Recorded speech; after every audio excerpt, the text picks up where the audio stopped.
એક તરફ કાળઝાળ ગરમી પડી રહી છે અને બીજી તરફ કાલોલ તાલુકાના ભાદરોલી ખુર્દ ગામમાં આવેલા તળાવ ફળિયાના રહીશો પાણી માટે રઝળપાટ કરી રહ્યા છે।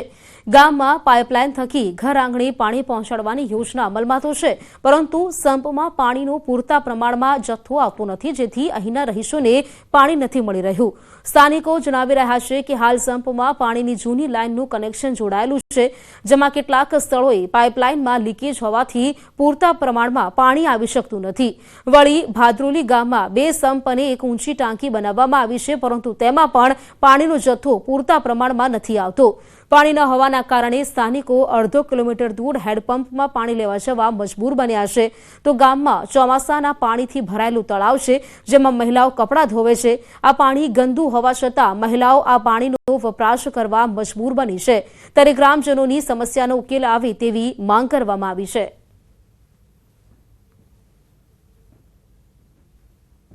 थोड़ा हेडपंप से एन पर चाले छे અને અમુક હેડપંપ તો પછી એનો વારો બી આવી જાય એટલે પાણી બંધ બી થઈ જાય, આવું છે। તો લોકોએ લાઈનમાં ઊભા રહેવું પડે છે અને 2 ટાંકીઓ છે, અરે 2 સંપ છે, ટાંકી છે, 2 પાઇપલાઇન છે, પણ હજુ સુધી નળ से जल से घर पानी આવ્યું નથી। પાણીની બહુ તંગી અમારે, પાણી જ જોઈએ અમારે સાહેબ। કઈ ટાંકી છે પણ પાણી જ નથી આવતું ને, આગળથી નહીં પાણી સાહેબ આપતું। આ પંપે જ લાવીએ અમે। મારે સોરણ બનાવવાનો સાહેબ કે રોધવાનું કે પાણી ભરવાનું રાત્રે કે ઢોરોનું કરવાનું। અમારા ગામમાં પાણીની બહુ તકલીફ છે, તો બી કોઈ એપ્લિકેશન કરે તો રદ થઈ જાય છે અને કોઈ એમાં એક્શન લેતું નથી। ખેતી કામમાં મમ્મી પપ્પાને બધે જાય છે, તો અમારે વાંચવાનું અથવા તો કોલેજમાં જવાનું હોય તો બહુ જ પ્રોબ્લેમ થાય છે, એટલા માટે વહેલા કર્યા પર તો બહુ જ સારું। तालाब में जो पानी है वो बारिश का है, सब लोग यहीं पर कपड़े धोते, सब कुछ करते, टॉयलेट करते, ऐसे गंदे पानी में हम कपड़े धोते हैं। बहुत तकलीफ होती है, खुजली होती, ये सब होता और छोटे छोटे बच्चों को भी होता है, पर कहाँ जाए, पानी की दिक्कत है। तो કાલોલ તાલુકાના ભાદરોલી ખુર્દ ગામમાં પાણીની સમસ્યાને લઈને સ્થાનિકોમાં ભારે રોષ જોવા મળી રહ્યો છે।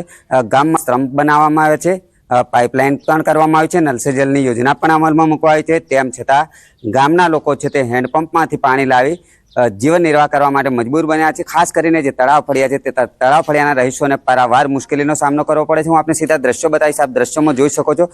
અહીંયા પાણીની સુવિધા માટે સંપ બનાવવામાં આવ્યો છે, પરંતુ જે મુખ્ય લાઈન છે પાણીની તેમાંથી અહીંયા પ્રેશરથી પાણી પહોંચતું નથી અને પાણી નહીં પહોંચતા ગામમાં જે આ યોજના છે જે અંતર્ગત માંડ માંડ પાણી આપવામાં આવતું હોય છે। સાથે સાથે જ હું આ તરફના પણ દ્રશ્યો બતાવીશ, આપ જોઈ શકો છો અહીંયા ટાંકીનું નિર્માણ કરવામાં આવ્યું છે। આ એક મહિલા આપ જોઈ શકો છો જે રીતે પાણી જોખમી રીતે પાણી ભરી રહી છે, મજબૂર બની છે પાણી ભરવા માટે। સંપના તળિયામાં જે પાણી છે તેને પોતાના ઘર નજીક સંપ હોવાથી સંપના તળિયામાં રહ્યું પાણી છે તેને ભરી અને પોતાનો જીવન નિર્વાહ કરવા માટે મજબૂર બની છે।